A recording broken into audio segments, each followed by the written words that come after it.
안녕하세요. 네, 판례 심화 강의 이제 시작하겠습니다. 판례 심화 강의 교재는 판례집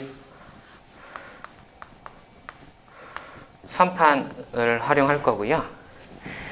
근데 판례 심화 강의를 이제 1판 때도 했었고 2판 때도 했었고 3판 이제 시작하는 건데, 달라진 점은 이제 기존에 있던 오타나 오기 이런 거 수정했고요. 이제 더 크게 달라진 거는 최신 판례가 추가가 된 거예요. 그래서 지금 20년 12월까지 추가가 되어 있습니다. 그리고 1판, 2판 보셨던 분들께서 말씀해 주신 판례 색인을 추가했습니다. 그래서 판례 색인 가지고 찾아보시면 되겠고, 우리가 이제 지금 이 강의는 58회 2차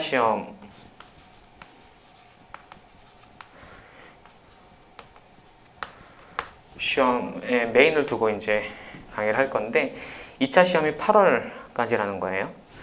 그러면 21년 1월부터 2차 시험 전까지 선고된 판례들도 이제 시험 범위에 포함될 건데, 그 판례들은 이제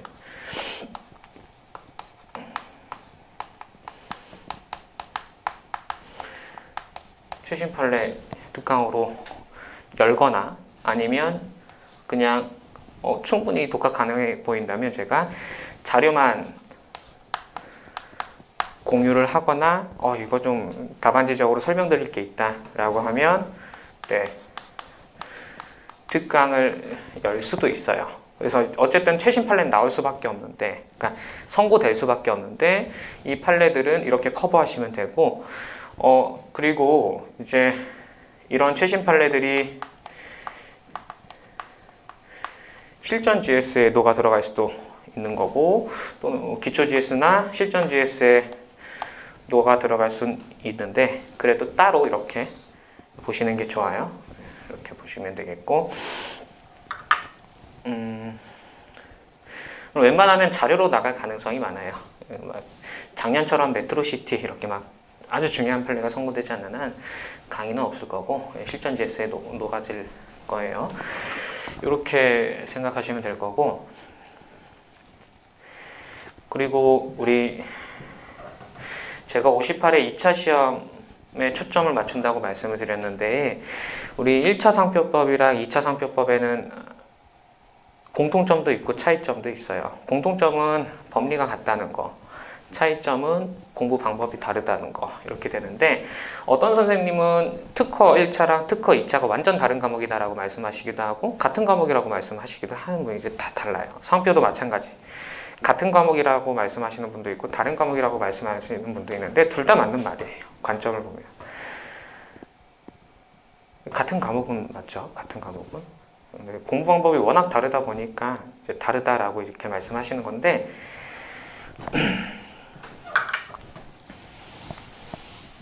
공부 방법 설명드리는 겁니다. 자, 1차 시험은 문제를 보고 이제 이렇게 답을 맞춰야 될 거예요. 그리고 그 과정에서 객관식이다 보니까 또 이제 물리나 화학 같은 과목이 아니기 때문에 OX를 판단하는 정도면 충분해요. 그때 쉽다는 건 아니고 어렵죠. 근데 2차 시험은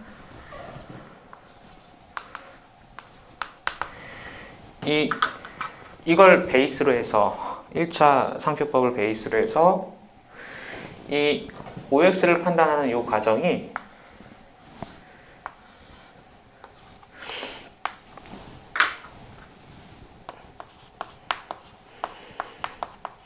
답안지에 너무 중요한 게 표현이 아주 잘 되어야 돼요. 답을 못 맞추면 일단 좀 죄송스럽지만 자격이 없는 거예요. 답을 못 맞추면 합격할 자격이 없는 거고, 기본적으로 답은 다 맞춰주셔야 되고, 그 과정을 1차 시험에서 겪어온 것이고, 그렇죠? 물론 쉽진 않아요. 2차에서 좀 보완해서 답 맞히는 과정까지 가시면 돼요. 근데 우리 200명을 기준으로는 다 웬만하면 다 맞추고, 그리고 200명은 다 표현을 잘한다라는 표현을 잘한다. 이게 워낙 어려워서 5년, 10년 공부하는 분도 계시는 거예요. 요것도 1차도 어렵지만 얘는 그래도 시간 투자하면 되는데, 이거는 시간 이제 굉장히 똑똑하게 투자를 해주셔야 돼요. 그냥 앉아서 판례를 읽는다고 해결이 되는 게 아니고 답안지를 많이 써본다. 좋죠. 반드시 필요한 건데 그것만으로는 부족해요. 그걸 이제 이 수업을 통해서 아셔야 되고, 그러면 답안지를 잘 쓰는 방법은 일단 당연하죠. 많이 써봐야 돼요. 당연히 저는 항상 강조드리는 게 매일 쓰기가 돼야 돼요. 이 쓰기는 나 준비 안 됐다 그런 거 없어요. 2차 공부 시작하면 바로 쓰기 하시는 거예요. 되든 안 되든 바로 쓰기 하시는 거예요. 그거에 대해서 이제 뭐 기초 GS에서 더 자세히 설명을 드리는 거고, 이 수업은 이제 쓰기를 잘하는 방법은 판례를 꼼꼼하게 보셔야 되는데, 이 꼼꼼함에 대한 내용은 이제 이 강의를 통해서 전달을 드리는 거예요. 단순히 사회적 실체가 선상사표 권리자가 될 수 있다. 그거는 당연히 1차 때 하는 거고, 그걸 넘어서 보셔야 되는 겁니다. 그래서 되게 추상적인데 구체적으로 이제 강의 들어가면 이래서 저렇게 말씀하셨구나 이렇게 생각이 되실 거고요. 그러면 우리는 이 강의 끝나면 1차 판례 문제는 다 맞춰요. 자신 있게 말씀을 드릴 수 있어요. 1차 판례 문제는 그냥 손 딱 들고 있어요. 그러니까 지문에서 딱 읽으면서 이거 소녀시대 딱 읽으면 송서 이렇게 딱딱 나와서 이거는 그냥 다 맞추는 거예요. 대신에 제 컨셉은 이 표현에 있기 때문에 이 강의는 분명하게 2차에 집중되어 있어요. 그래서 저는 진입이 빠른 1차생 분들은 여기까지는 오셨으면 좋겠는 거예요. 여기까지. 그래서 뭐 한 10월까지는 이 판례 심화를 해도 돼요. 물론 이제 다른 과목 상황 봐서. 그래서 이 과정을 1차 때 끝냈으면 좋겠고, 그렇지 못해도 이제 2차 때라도 꼭 보셔야 되는 게 요게 독학 할 수 있어요. 근데 우리 상표법 판례는 아는 만큼 보여요. 그래서 조금 부끄럽긴 한데 제가 반드시 필요해요. 필요합니다, 제가. 그래서 독학 시간 낭비니까 하지 마시고 저랑 함께 하세요. 이 말은 제 강의를 들으실 때 미리 읽어보지 마세요. 아무 소용이 없어요. 저랑 함께 읽고 복습만 철저히 하시면 돼요. 근데 되게 안타까운 게 제가 판례 심화를 벌써 이제 3번째인데 한 번 따라와 주시면 계속 따라와 주시거든요. 저는 답안지를 직접 채점해 왔기 때문에 판례 심화 강의 듣고 기초 GS 오시거나 판례 심화 강의 듣고 실전 GS 오셨으면 제가 말씀드렸던 부분들이 답안지에 잘 나와줬으면 좋겠는데 잘 안 나와요. 이건 뭐냐면 판례를 꼼꼼히 봐서 아는 거랑 답안지에 표현되는 건 또 달라요. 연습이 매일 쓰기가 돼야 되는 거예요. 매일 쓰기. 아는 거랑 쓰는 게 달라서. 그래서 이게 아주 잘 조화롭게 되면 잘 볼 수 있겠다라는 거고, 민소도 마찬가지고 특허도 마찬가지고 판례가 굉장히 중요하고 매일 쓰기도 중요한 건 맞는데 상표법에서는 판례가 특히 중요하다라는 거예요. 왜냐하면 과목 특성 보시면 민소나 특허는 특히 이제 특허랑 비교해 보면 기술이 나올 수가 없어요. 구성요소 A, B, C 이렇게 해서 청구항이 나오면 나왔지 무슨 뭐 2차 전지가 어쩌고 뭐 음극할물질, 양극할물질 그런 게 나올 수가 없다라는 거예요. 근데 상표는 애당초 실무용으로 나오고 있는 거예요. 뭐 화밈이죠. 무슨 리바이네스 이런 식으로 실무용으로 나오고 있는 거기 때문에 판례를 꼼꼼히 본다라는 거는 판례가 답안지다라고 생각하셔야 돼요. 판례가 곧 답안지의 어떤 기초가 되는 거예요. 이 말은 판례에 있는 내용은 다 점수가 되는 거예요. 답안지는 점수가 되는 걸 써야 돼요. 우리 답안지가 지면에 대한 제한이 없어졌어요. 16쪽 이상 쓸 수 있어요. 그런데 시간에 대한 제한이 여전히 남아있기 때문에 시간이 곧 점수라고 보셔야 돼요. 시간이 점수가 된다라고 하는 거고, 그러면 내가 답안지에 쓰는 시간이 점수기 때문에 유의미한 걸 써야 되겠죠. 그 유의미한 거의 기초가 바로 판례라는 거예요. 판례. 결론 말씀드리면 판례에 있는데 답안지 없다? 감점. 이렇게 보시면 되는 거예요. 판례에 법리가 있는데 내 답안지 없다? 감점. 이렇게 보시면 되는 겁니다. 그래서 판례를 꼼꼼히 보셔서 답안지의 기초를 만들고 거기다 더해서 플러스 알파 해서 답안지가 나오는 거예요. 판례에 조금 더 써서 답안지가 나오는 거예요. 조금 더. 당연히 점수 여기 몰려있고, 이 플러스 알파는 뭐 어떤 기본적인 법리가 될 수도 있고 학설이 될 수도 있고, 그렇죠? 네. 근데 일단 이게 나와야 된다. 그래서 아마 지금 제가 몇 개 말씀드릴 건데 모르는 거 너무 당연해요. 저랑 안 하셨으니까. 왜냐하면 독학에서는 안 보여요. 예를 들어서 꼼꼼히 본다라는 거는 뭐 세 개만 예를 들어 볼까요? 우리 소니 사안 하면 이제 나중에 다 아실 거예요. 소니 사안 하면 그 리모컨 내부 회로 기판에 표시된 상표는 상표법상 상표가 아니다라고 할 때는 앞에 뭘 적어줘야 돼요. 성격적인 법리 관계를. 롤렉스 유사 판단할 때 구체적 출처 운동을 고려할 수 있다. 그래서 외관 침후 관념이 유사해 보인다 하더라도 구체적 개별적 출처 운동 어뢰가 없으면 비유사하다 라는 법리도 그 성결이 있을 거고, 진병수에서 이거 안 적으셔도 돼요. 적의적 광고 행위와 관련해서 진병수 이 수입 또는 병행, 진정상품 병행 수입해서 판매한 행위 자체는 비침해인데 적극적으로 광고하는 것까지 비침해겠느냐? 그렇다라는 게 판례의 태도죠. 1차 시험 때 하신 거고, 성결이 있을 건데 얘네 다 상표의 기능과 상표법의 목적을 성결 관계를 하고 있어요. 이게 판례에 들어가 있다라는 거예요. 물론 핵심이 되는 워딩은 여기서 나온 우리가 아는 그 워딩이겠죠. 통상적인 과정에서 유통, 분해야만 알 수 있으면 상표가 아니다. 구체적 출처 운동, 진병수 하면 진병수와 관련된 그 판례 내용, 그렇죠? 근데 성결이 여기 있다. 이게 자세한 내용은 이제 들어가서 하는 거고. 그래서 우리가 이거 쓰고서 판례를 꼼꼼히 봤다라고 하면 절대 안 되고, 이렇게 성결을 적어줘야 되고, 성결은 주로 당연한 것들이 있어요. 우리가 1차 시험 보고 나면 최소 6개월 이상 공부했거든요. 그러다 보면은 당연하다라는 것들이 생겨서 당연한 게 답은지 안 나오는데, 당연한 게 판례에 들어있으면 당연한 게 점수가 되는 거예요. 그래서 판례를 꼼꼼히 보셔서 이런 것들을 잘 체크를 하셔야 돼요. 이런 것들이 워낙 많고, 아까도 말씀을 드렸지만 독학으로 안 보여요. 당연해서. 이해는 되죠. 워딩이 이해는 되는데 안 보인다. 써야 된다는 거. 그래서 반드시 저랑 함께 하시고 묵숙만의 의미가 있다 라고 말씀드렸고, 매일 쓰기를 제가 확인할 수는 없으니까 잘 하셔야 되는, 각자 잘 하셔야 되겠습니다. 그래서 이런 강의구나 라는 컨셉을 좀 아셨으면 좋겠고, 답안지 구조가 있어요. 기본적으로 답안지는 뭐 물어본 대로 적는 게 일단 기본적인 답안지예요.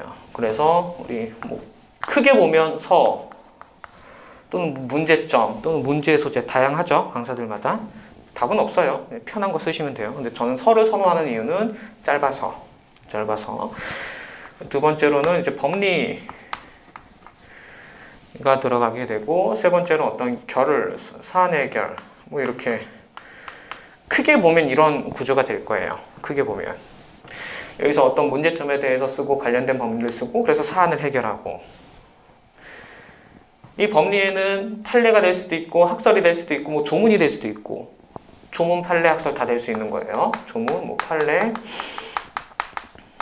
학설 다 될 수 있는. 자, 이 판례는 지금 요 강의는 이걸 위한 강의예요. 판례를 위한 강의. 그래서 법리를 적을 때 판례를 세 가지 관점에서 보시면 돼요. 첫 번째, 두 번째, 세 번째. 세 번째는 당연히 잘해야 되는.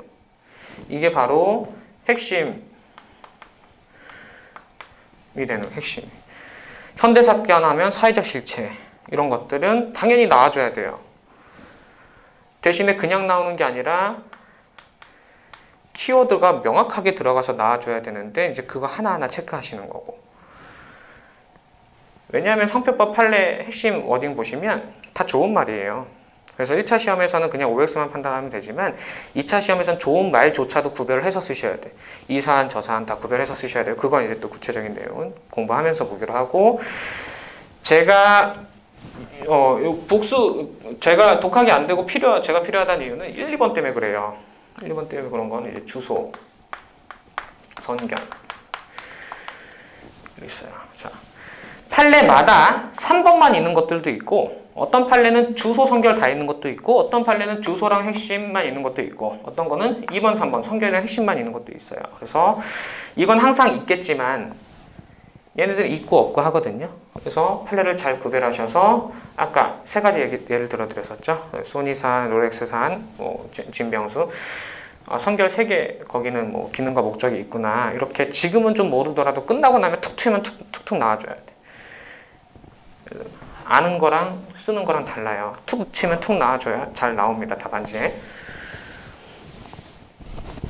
만약에 작년에 저랑 함께 하셨으면 뭐 현대하면 타인도 써야 되는 거예요. 타인. 그래서 이게 잘 안 보이니까, 잘 안 보이지만 판례에 있으니까 점수가 된다. 시간을 투자해서 점수를 먹어야 된다. 이런 내용이고, 너무 중요한 게 사안 해결. 너무 중요해요. 교수님 설명회 같은 것도 있었잖아요. 작년에 민소 교수님이었나? 그렇죠? 어떻게 답안지를 써야 된다. 사안 해결 워낙 중요하다라고 말씀을 드려요. 민소 특허도 사안 해결이 중요한데 상표가 워낙 중요해요. 상표는 판례도 중요하고 사안 해결도 중요해요. 더 중요해요. 더. 여기서 차별화가 그렇게 많이 나와요.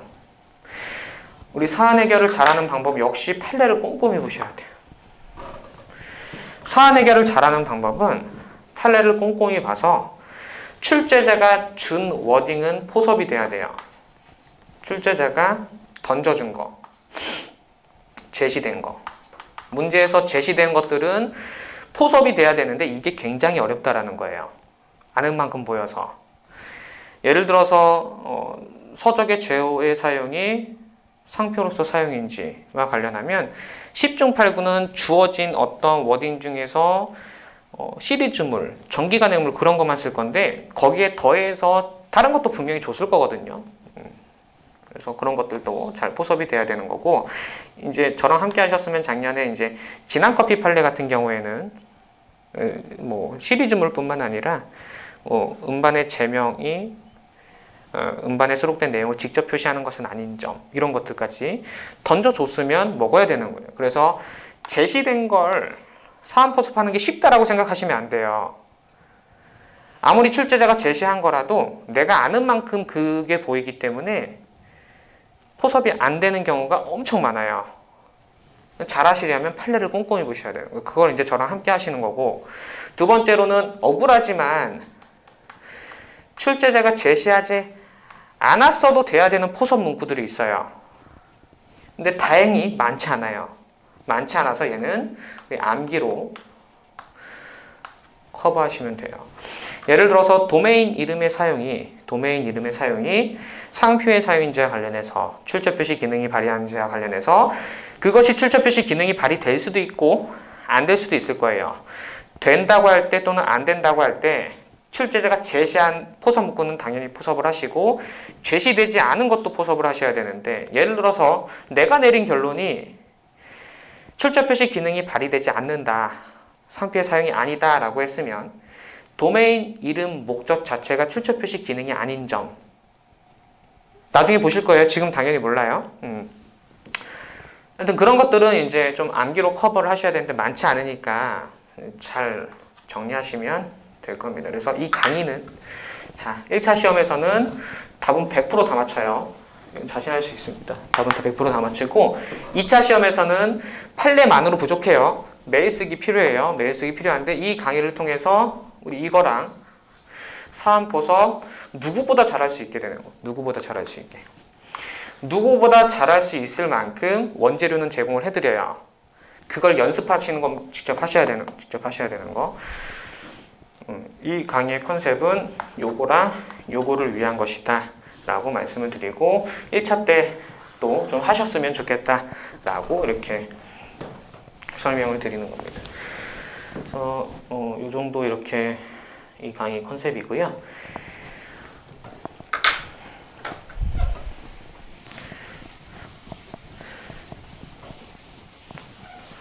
그래서 제가 이제 이 본 강의를 한 30강 정도 찍을 예정이에요. 10회 30강이면 10회 정도 되거든요. 강의 수는 이제 많죠. 30강이면 많지만 분량이 많지는 않을 거예요. 하나를 설명할 때 굉장히 깊게 설명을 드려요. 자, 또 나왔죠. 깊게 설명을 드리는데 이 깊게 공부하는 게 여러분 답안지에 차별화를 만들어 드릴 거예요. 이 차별화는 아까 답안지에서 판례, 법리 부분에서 판례와 아까 답안지에서 사안의 해결 부분에 차별화가 생기는 거예요.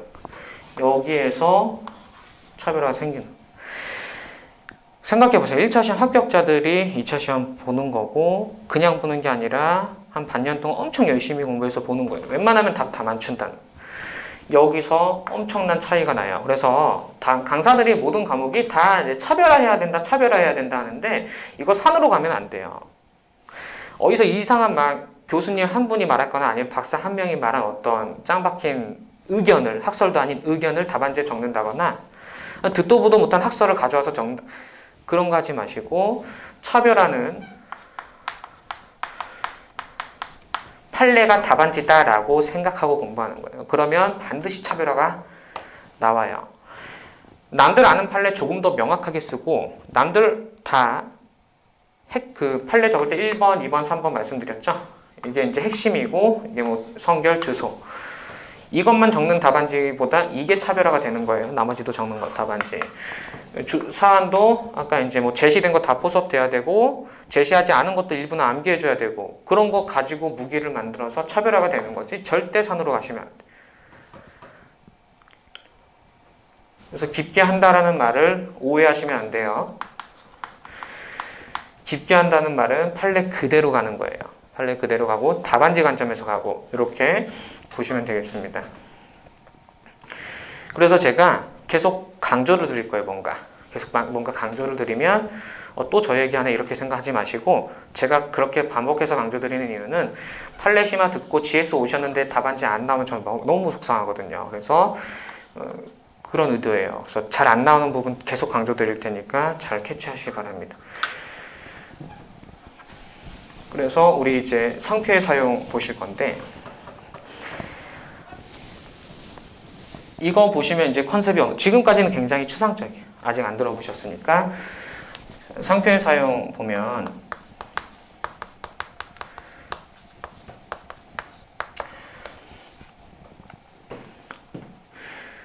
불사용초 심판을 제외한 상표의 사용은 출처 표시 기능이 발휘돼야 되겠죠. 그래서 형식적으로 또 실질적으로 한번 생각해 보면 형식적으로 2조 1항 11호 또는 2조 2항에 해당해야 되는 거고 실질적으로는 상표의 기능이 발휘되어야 할 거예요. 여기까지가 1차. 그렇죠? 그런데 이런 케이스 한번 생각해 볼게요. 경우의 수가 4가지가 나오는데 형식적으로 출처 표시 기능 형식적으로 상표의 사용이고 표시 유통 광고 행위인 거예요. 실질적으로 출처 표시 기능 발휘하고 상표의 사용이죠. 형식적으로 표시유통 광고 행위에 해당하는데 출처 표시 기능 발휘하지 않는 경우도 있을 거고, 형식적으로 상표의 사용이 아닌데 실질적으로 기능 발휘되지 않는 경우도 있을 거고, 형식적으로 상표의 사용이 아닌데 기능 발휘되는 케이스도 있을 거라는 거예요. 근데 우리 아쉬운 게, 자, 2주의랑 11호는 법이에요. 2항까지. 여기에 해당하면 상표의 사용이 이어야 돼요. 그럼에도 불구하고 판례가, 이게 판례죠. 판례가 기능이 발휘되어야 상표의 사용이다, 그래야 침해다 라고 하는 거는 기존에 있는 법을 더 보충하는 거죠. 이 판례가 의미 있는 데를 한번 찾아보면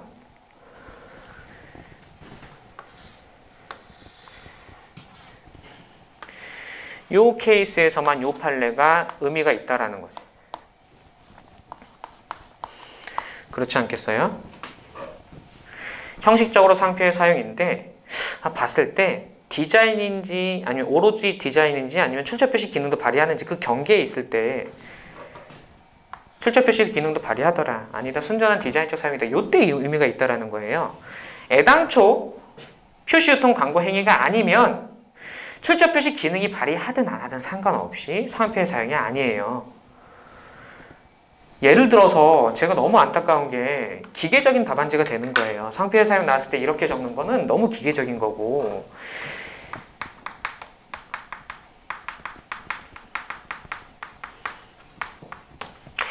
광고 매체가 되는 물품에 상표를 표시하면 형식적으로 2주의랑 11호가 아니죠. 이건 아셔야 되는 거예요. 광고 매체가 되는 물품은 상품이 아니잖아요. 상품이 아닌 거에 표시해봤자 감옥 아니고, 그런 걸 유통해봤자 남옥 아니고, 상품, 그쵸? 그렇기 때문에 여기에 표시해봤자 애당초 형식적 상표의 사용이 아니다, 여기서 출처 표시 기능도 발휘하지 않는다, 이러면 간점이 돼요. 인상이 너무 안 좋아져요. 이 판례가 유의미한 건 이걸 전제로 한다라고 이해를 하셔야 돼요. 되셨죠? 제가 언젠가 이제 HS 하이박스 사안을 문제로 냈었는데, HS 하이박스 나중에 보실 거지만 아신다면 이제 가볍게 들어보세요. 2주의랑 11호 다목의 광고 행위는 상품에 관한 광고여야 돼요. 근데 이 사안은 뭐였냐면, HS 하이박스 사안은 뭐였냐면 상품에 관한 광고가 아니었어요. 그냥 단순히 상표를 나열했어요. 상품에 관한 광고가 아니기 때문에 형식적으로 상표 사용이 아니에요. 제가 본 답안지는 뭐였냐면, 형식적으로 상표 사용 아니다, 거기서 끝났으면 좋은데 출처 표시 기능도 발휘되지 않는다, 여기까지 가시는 거. 그러면 이거 모르는 오히려 감점이 되는 거예요. 그래서 여기에 의미를 아셔야 되는 거죠. 의미. 이걸 전제로 하더라 라는 겁니다. 그 관점에서 이제 쭉 보셨으면 좋겠고, 그리고 상표의 사용이 문제된다라는 거는 뭐냐면,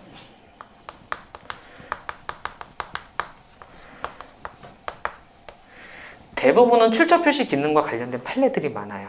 출처 표시 기능. 그래서 형식적으로는 2주의랑 11호에 해당하는데 실질적으로 출처 표시 기능이 발휘되는지 이게 의문인 케이스인 거예요. 그래서 우리가 이미 판례가 나왔기 때문에 그 판례가 상표의 사용으로 갔다 또는 안 갔다, 이건 결론이 나오지만 그건 암기할 게 아니고 문제 전체의 취지를 봐서 출처 표시 기능이 발휘되는지 안 되는지는 출제자의 의도를 간파하셔야 되는 거고, 다행히 어렵지 않아요. 다행히 판례 그대로 내는 케이스가 있고, 판례 그대로가 아니더라도 충분히 응용해서 풀 수 있어요. 워딩 자체가 상표의 사용으로 가라네, 워딩 자체가 순전한 디자인으로 가라네, 이런 게 다 보인다라는 거예요. 그래서 판례 꼼꼼히 공부하시면 이런 거 다 답을 맞출 수 있어요. 쉽진 않지만 열심히 하시면 맞출 수 있는 겁니다. 그러면 이렇게 갈리는 이유는, 출처 표시 기능이 발휘된다 안 된다라고 갈리는 이유는 뭔가 찝찝한 게 있기 때문이에요. 완전히 출처 표시 기능이 발휘된다, 완전히 출처 표시 기능이 발휘되지 않는다, 그러면 논란의 소지가 없어요. 뭔가 이렇게 생긴 디자인이 있어요. 이게 디자인이라 할게요. 이 디자인을 무슨 티셔츠에 붙였는데 출처 표시 기능 발휘하면 침해, 발휘하지 않으면 비침해라는 거예요. 근데 문제는 이 표장이 예쁘다라는 거지. 예쁘기 때문에 디자인적 요소가 있어서 문제되는 거잖아요. 그래서 순전한 디자인이면 비침해. 출처 표시 기능 발휘되면 침해. 그 경계에 있어요. 그래서 얘가 출처 표시 기능이 발휘되는 어떤 경우도 있고 안 되는 경우도 있는데 발휘되는 근거도 있을 거고 안 되는 근거도 있을 거예요. 출처자의 의도에서 그 문제 워딩에서 내가 내린 결론이 이거다. 내가 내린 결론이 이거다 하면 이것만 적는다? 아쉽다라는 거야. 예를 들어서 내가 내린 결론이 출처 표시 기능이 발휘되지 않는다 라고 하면 A라는 디자인은 장식적 디자인이 출처 표시 기능을 발휘하는 경우도 있으나 이 사안은 아니다. 이렇게 하는 거고 내가 내린 결론이 출처 표시 기능 발휘한다라는 거면 A라는 디자인이 장식적인 기능도 있는데 근데 뭐 등록상표 주지 저명하고 뭐 동일 유사하고 해서 기능 발휘된다. 이렇게 가는 거예요. 그래서 이게 뭐냐면 아까 제가 이 강의를 통해서 전달드려야 되는 게 판례를 명확하게 쓰는 것뿐만 아니라 사안 해결을 잘 하셔야 되는데 제시된 건 먹어야 된다 말씀을 드렸어요. 문제 사실관계에서. 근데 답은 이건데 답은 순전한 디자인적 사용인데 요 근거가 없진 않을 거예요. 문제에서. 그 포서 파라는 거예요. 물론 없을 수도 있죠. 없을 수도 있는데 웬만하면 다 있어요. 그래야지 어떤 논란에 대립이 되니까. 그래서 이런 관점에서 상표의 사용 판례를 보겠습니다. 어떤 의미인지 아시겠죠? 그래서 지금은 좀 추상적인데 판례 보시면서 아 그래서 그런 설명하셨구나 이렇게 보시면 되겠고 여기까지는 아직 강의 시작한 거 아니에요. 그래서 제가 30강 안에 웬만하면 끝낼 건데 이 강의는 불포함이에요. 이 강의는 컨셉 설명 그리고 이제 여기까지만 이제 가볍게 설명드린 거고 자세한 내용은 이제 교재 보면서 잠시 쉬었다가 하겠습니다.